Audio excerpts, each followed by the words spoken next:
Go to overcomecompulsivehoarding.co.uk/online therapy to get 20% off your first month of cognitive behavioural therapy, with weekly sessions online with a therapist, in addition to worksheets, a journal, meditation and yoga videos, and unlimited messaging. There's strong evidence that CBT can help people who hoard, and accessing therapy online can be affordable and accessible. Find out more and get your discount at overcomecompulsivehoarding.co.uk/online therapy.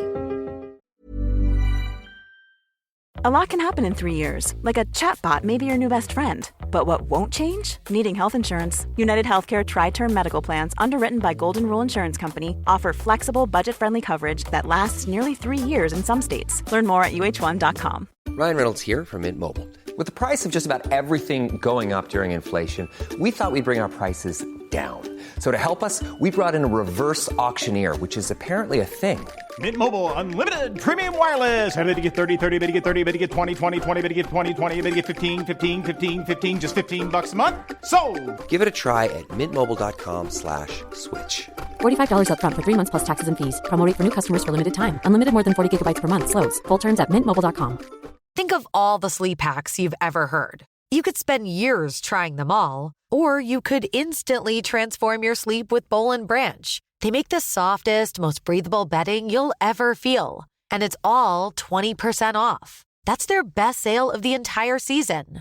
Millions of sleepers love their buttery soft sheets, airy blankets, cloud-like duvets, and so much more. And you can try all of them for 20% off with promo code BUTTERY20. So hurry to bollandbranch.com today. That's BOLL and branch.com. See site for details.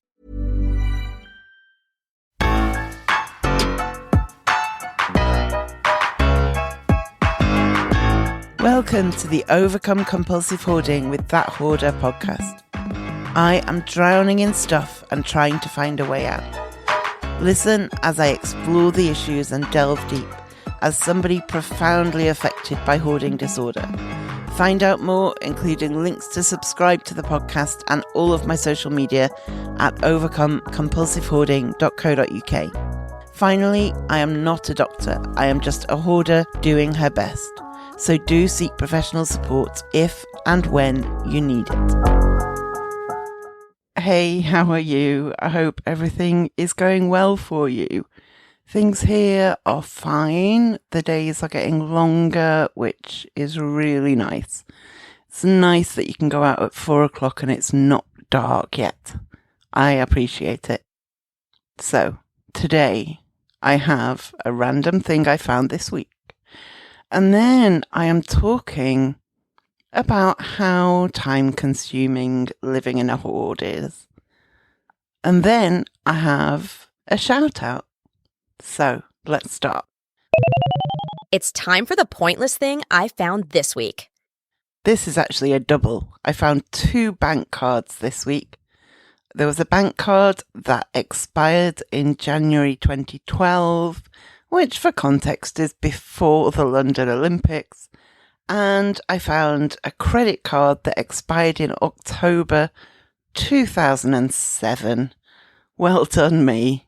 They are now safely chopped up and in the bin. Not that anybody could clone them and do anything useful with them after all this time, but they are now chopped up and in the bin. So I used to think that tidy people spent all their time cleaning and tidying. I didn't know how people had time to be tidy.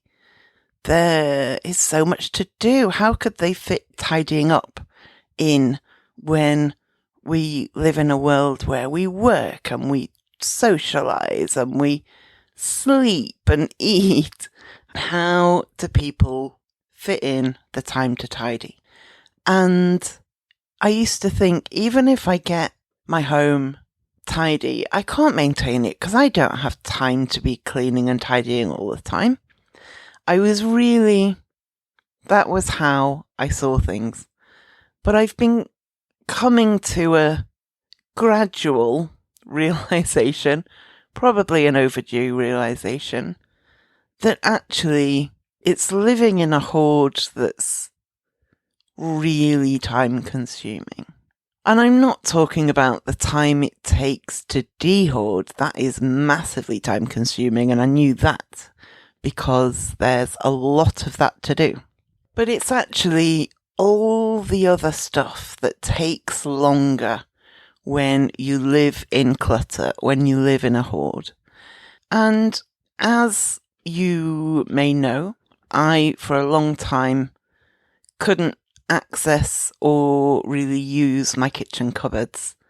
I had got into a bit of a mess with them and got to a point where I had too much stuff piled up in front of them, so I couldn't access them. And then because I couldn't access them, I couldn't put the things away that were piled up in front of them. And so I was stuck in a really vicious cycle where I would then have to continue piling up stuff in front of them because there was nowhere to put things away to. And then about a year ago, I finally successfully got into my kitchen cupboards, every single one of them. And the ones that had food in, it was all like packaged food, so there wasn't anything mouldy or gross to deal with, but everything was out of date pretty much. So I spent a few weeks, just one cupboard at a time, going through. For myself, I'm very clear that I don't eat out-of-date food. Out-of-date food goes in the bin and it makes me sad. I'm very conscious of that as waste, but I try, rather than berate myself for that waste, I try instead to kind of say to myself, look, this is sad and this is a waste, but it's a consequence of hoarding. It's not I'm a terrible person. This is a consequence of what happens when you hoard. And so rather than use this as fuel to beat myself up, I tried to use it as yet one more reason I had to overcome hoarding. And so cupboard by cupboard, I got them emptied, I got the out-of-date stuff in the bin, and I was able to bag by bag by bag empty out the bits and bobs, because of course I'd been overbuying in the interim because I didn't know what I had, because I didn't have cupboards where I could see what I'd got. So I'd be in the supermarket and I'd think, oh, do I need pasta? Well, probably. And so I would buy another bag of pasta when I had 6 bags already, but I didn't know that, or I couldn't find them in the sea of bags. And so cupboard by cupboard, I managed to get things out of the bags and into the cupboards I'm not going to say in like a really neat, organized way, but in a way that if I want a particular kind of food, I know which bit of which cupboard to look in. If it's pasta, it's top left of a particular cupboard. If it's rice, it's top right of the same cupboard. If it is sauces, like soy sauce, anything like that, it's the bottom left of that cupboard. It's not, one of these Instagram ready kitchen cupboards, but roughly, if I'm wondering if I've got any tins of tuna, I know roughly where they'll be if I have. And it has been really nice to have working cupboards again. It's been about a year now, I think, maybe a bit less, since I got access to them all. And it's not that everything runs smoothly now in my kitchen. There's still a lot of clutter in there. There's still too much of everything. And there is still things in that room that should be in other rooms. But on just a day-to-day basis, it saves me so much time when I think, okay, I want to have pasta and pesto and some veg for tea. And I know where the pasta lives, and I know where the pesto lives, and I know the veg are in the fridge. It is so much quicker. And sure, that might only save 5 minutes a day. But if you think of that on the scale of a whole home, do you know where your deodorant is every single day? Do you know where your underwear is every single day?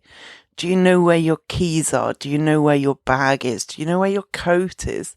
Do you know where both of a pair of shoes are? Every single thing we lose. And when we hoard, we lose a lot of stuff. And then sometimes we rebuy it because we really can't find it. And then we've got even more clutter. And every day when we're looking for things, that takes up time that if things were more under control, we wouldn't have to spend that time on.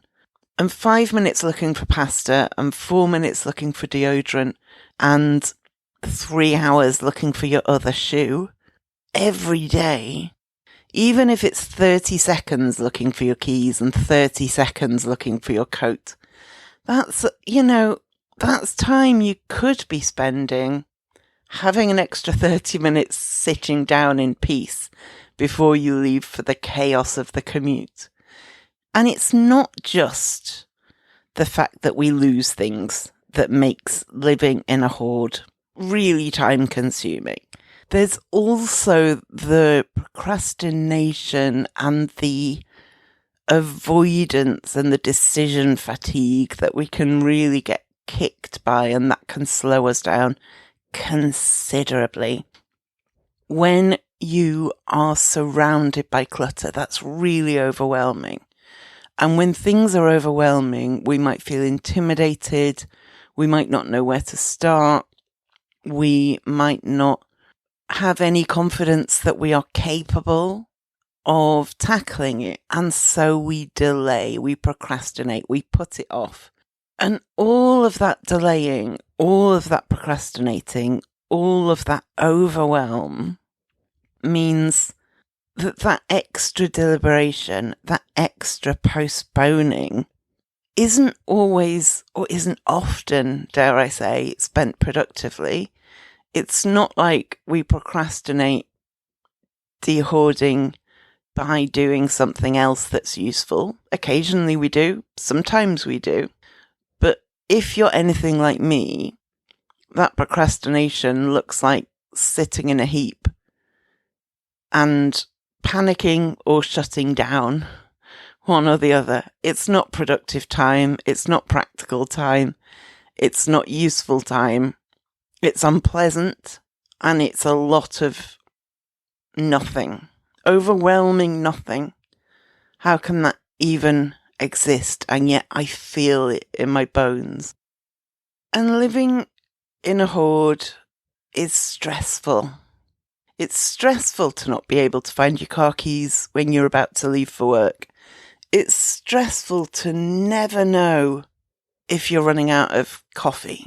It's stressful to trip over things every time you leave the bathroom.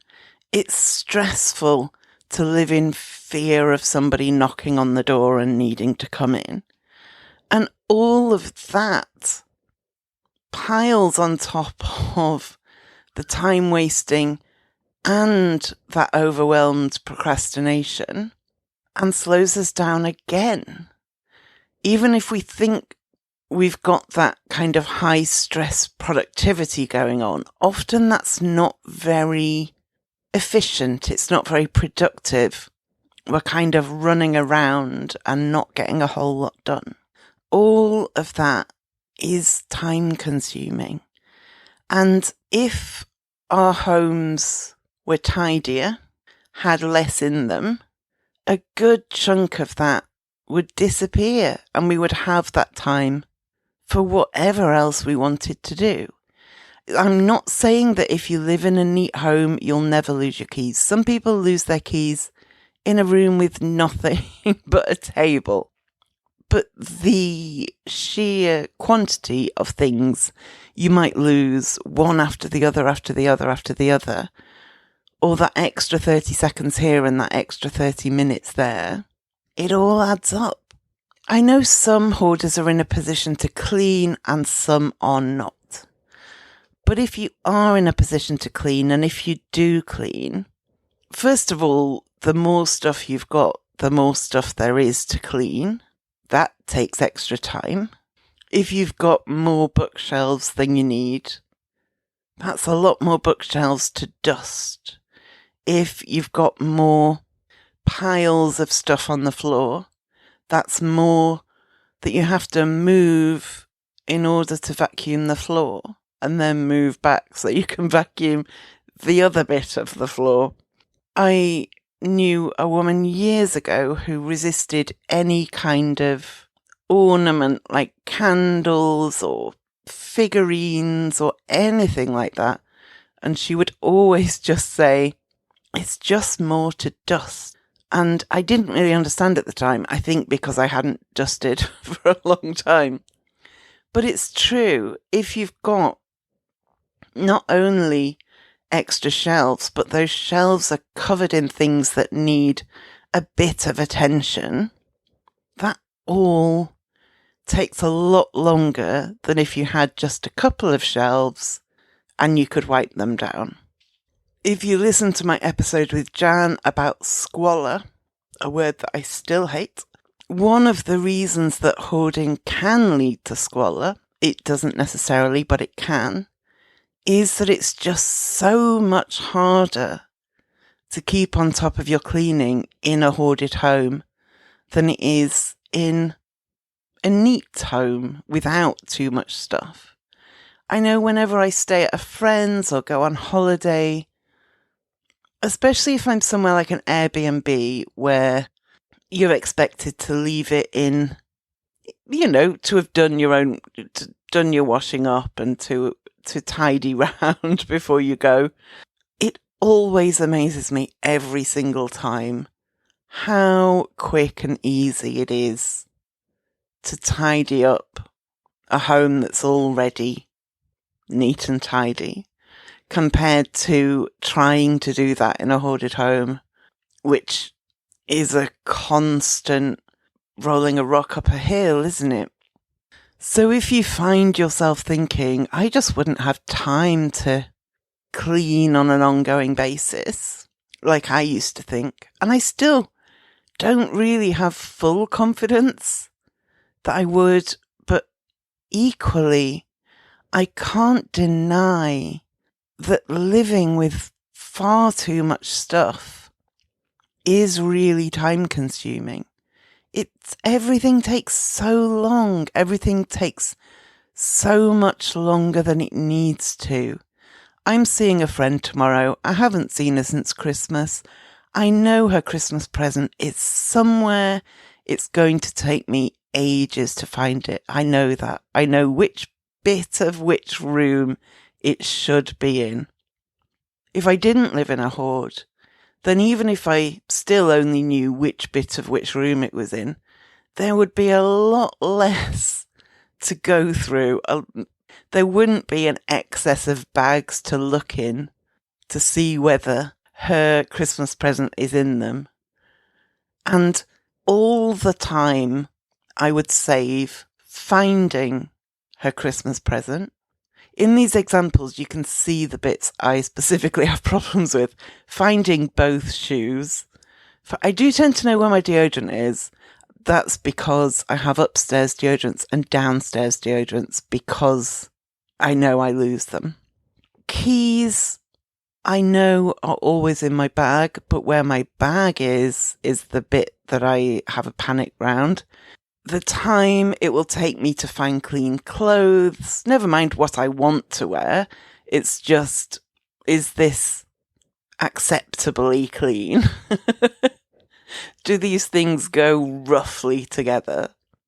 And all of that extra time in finding that Christmas present, getting the bits together that I need to leave the house, getting the bits together that I need to make myself presentable, all the time I will inevitably waste on all of that tomorrow because I have to in order to achieve my goal for the day, is time that if I didn't live in a hoard, I wouldn't have to spend. And if I spent even half of that time cleaning instead, because I didn't live in a hoard, I would still have more time to myself than I do currently. I wonder if there's some benefit in thinking, because I talk a lot about kind of reframing the way we think about de-hoarding and the way we think about our stuff, and how maybe instead of thinking of it as a comfort blanket, we can start to realize that it's more oppressive than that. And when we can change the way we think about it, that can also change the way we deal with it when we're trying to decide what to keep and what to get rid of. And I wonder if we can add to that kind of stuff can be quite oppressive. Getting rid of things can be freeing rather than terrifying. De-hoarding can be liberating rather than something we are forced to do. Whether there's also a benefit in adding, by doing this today, I am freeing up time for myself in the future. That whole thing of I'm doing this, today me is doing this for future me. And up to now, I've mostly talked about that in terms of having more space, in terms of having nicer surroundings, in terms of being able to do the things I want to do, like have friends round, in order to reduce the stress, all for future me. And I wonder whether I can add to that doing the hard work today is also freeing up time for future me. And as a person who likes her rewards quick, this is hard for me to get my head around. I like to see results quickly, whereas de-hoarding is the longest, slowest process. But I'm learning to trust it a little bit. Well, the amount I trust it varies. Sometimes it's barely. Sometimes I'm fully trusting that it's leading me to a better place.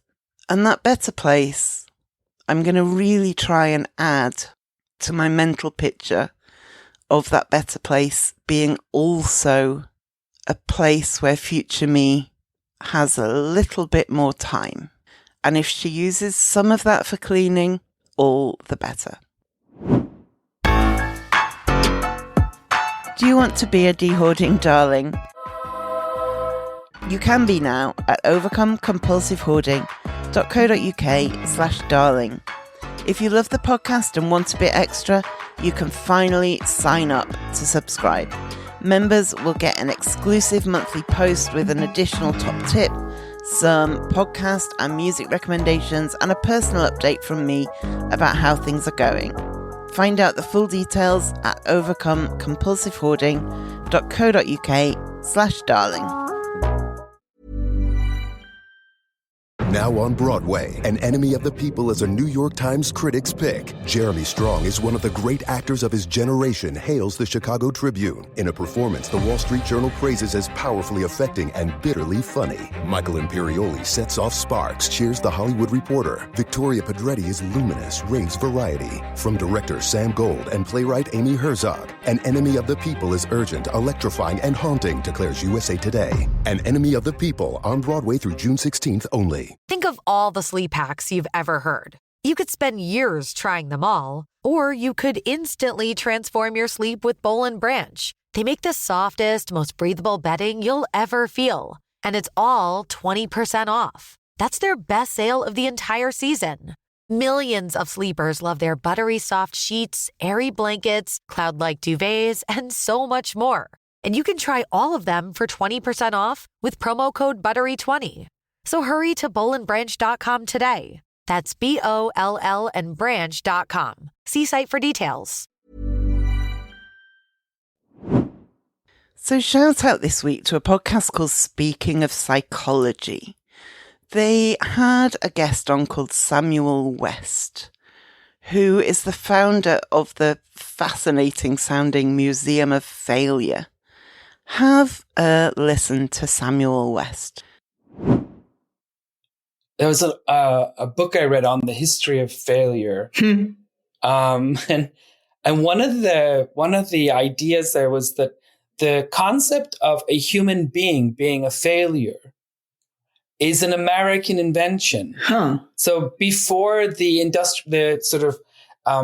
English language, before capitalistic America and this big industrial sort of boom, only products and constructions, a bridge or a building could be a failure. But in England, the word failure was only used to describe, an endeavor or a bridge. Wow. It was a human being couldn't really be a failure. But then in the sort of hyper capitalistic sort of society that emerged in the United States, the concept was if you're not rich enough, with all this opportunity, and you can't avail yourself of everything in this wonderful new world, you must be a failure.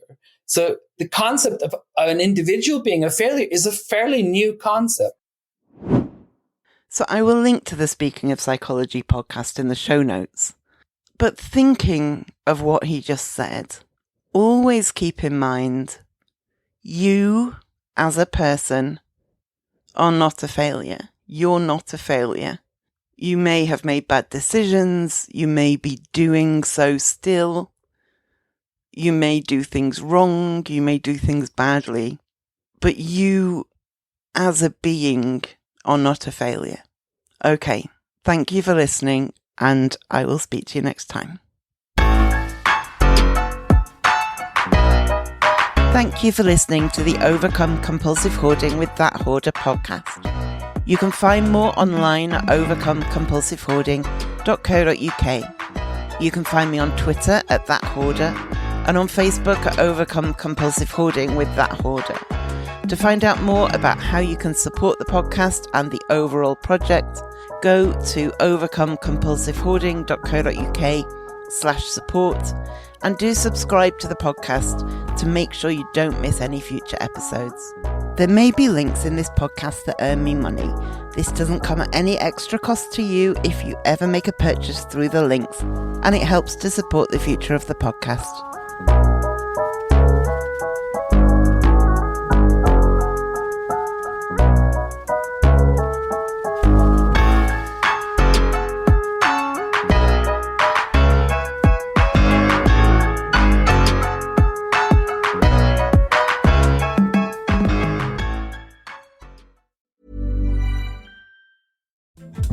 Hey everyone, Craig Robinson here. I want you to check out the Ways to Win podcast, brought to you by Ford and the new 2024 Ford F-150 truck. On Ways to Win, Coach Cal and I will discuss leadership lessons we've learned.